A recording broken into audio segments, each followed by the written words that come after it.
Nuku MP Joe Sungi today asked the Prime Minister a series of questions on the government's stand for the referendum in the Autonomous Region of Bougainville. Bougainville goes for independence. Are we prepared for it?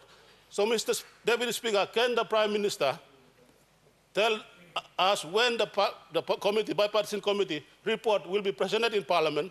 Because in the last 5 years, we didn't make it on time. Prime Minister Peter O'Neill responded, saying the Special Parliamentary Committee report will be tabled in Parliament this session. I'm glad to see that yourself and the chairman of that committee, the Honourable Governor for Southern Islands, back in Parliament, so you are familiar with the issues in that report, and the chairman of that committee will present it in this session of Parliament.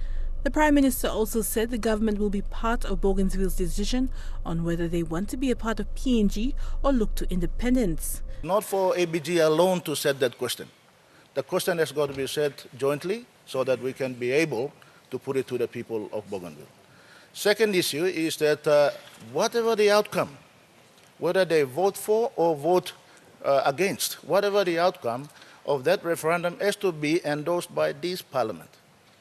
It is the wisdom of our forefathers when they signed that peace agreement, that this Parliament has to either endorse it or reject it. And that is a question that will be presented to after the referendum has been concluded.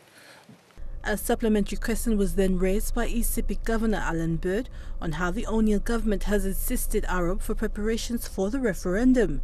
There was an agreement between Papua New Guinea and the Bougainvillean government to provide 100 million kina a year in support. I'd like to ask if the Prime Minister can table that, because if you read the response from the government of Bougainville, who are not really represented here except for members of Parliament, they are saying that this government, this House, has not fulfilled its obligations under that agreement. Mr. O'Neill responded, saying the 100 million kina committed every year was not a part of the peace agreement, but a part of his government's commitment.